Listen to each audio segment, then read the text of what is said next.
सुप्रभात। सुधा सक्सेना का सभी बहनों को सुबह की राम राम। आज कर्म से ही संबंधित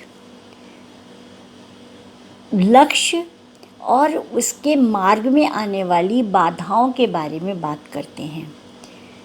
तो विषय है संघर्ष और आध्यात्मिक प्रेम।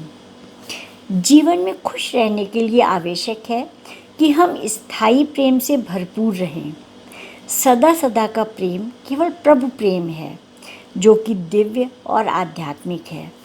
सांसारिक वस्तुओं से प्रेम में हम उसके बाह्य रूप पर केंद्रित होते हैं और हमें जोड़ने वाले उस आंतरिक प्रेम को हम विस्मृत कर देते हैं।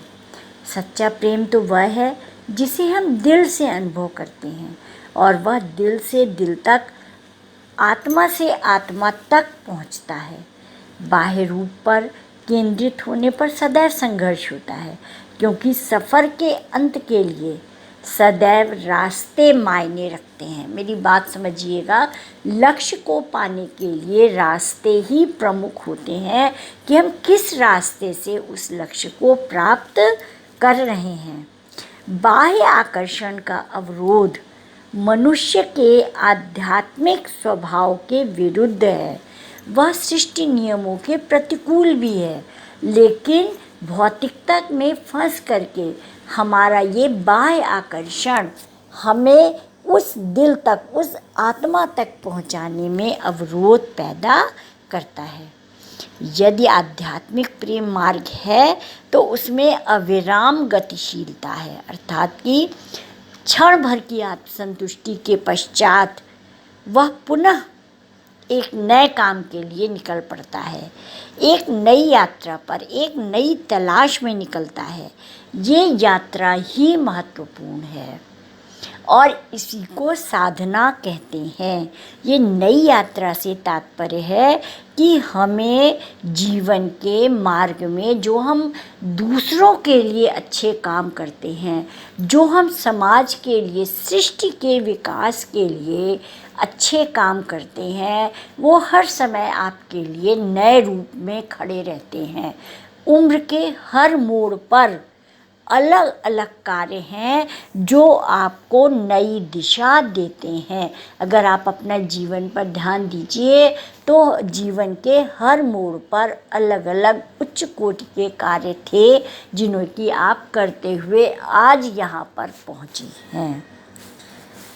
जो व्यक्ति जीवन यात्रा में मिलने वाले संघर्षों के महत्व को समझ लेता है, वह संघर्षों में जीता तो है, लेकिन वह उत्सव मनाता है। जितने भी महापुरुष हुए, उन्होंने कभी भी संघर्षों को गिना नहीं। बुद्ध, महावीर, नानक आदि किसी ने भी सफलता का कोई पैमाना नहीं बनाया। निरंतर संघर्ष करते रहे, और सही पूछिए तो जीवन में यही साधना है जो हमें मंजिल तक पहुंचाती है। याद रखिए, संघर्ष हमें कमज़ोर नहीं बनाता, ना ही भयाक्रांत करता है, बल्कि साहस और त्याग जैसे उच्च गुणों का समावेश हमारे अंदर करता है। बाह्य रूप आवरण है जो आध्यात्मिक प्रेम को ढक देता है।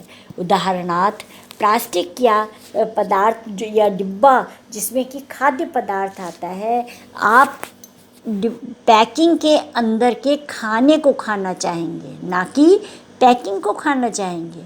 बिल्कुल उसी तरह से शरीर आपका उसी सुंदर सी पैकिंग की भांति है। तो हमें उस पैकिंग के अंदर जो आत्मा या दिव्य गुण है, हमें उसे पकड़ना है, उस तत्व को ग्रहण करना है, और उसके मार्ग में संघर्ष आपका जो आएगा उसको पार करना है। इस प्रकार जब हम कहते हैं कि हम तुमसे प्रेम करते हैं, तो हमारा तात्पर्य वास्तव में हम उसके सार तत्व से ही प्रेम करते हैं, हम उसके बाहरी ढांचे से प्रेम नहीं करते हैं। हमारे जीवन का उद्देश्य ही यही है कि हम अपने सच्चे स्वरूप को अनुभव कर पाएं और अपनी आत्मा का मिलाप उस परमात्मा से कराएं। इस तरह यदि आप महसूस करें तो संघर्ष के मार्ग से होते हुए ही आप आत्म तत्व को प्राप्त कर पाते हैं। वही प्रेम का सही मार्ग है और वही सही मार्ग आपको लक्ष्य तक पहुंचाएगा। आज इतना ही, धन्यवाद।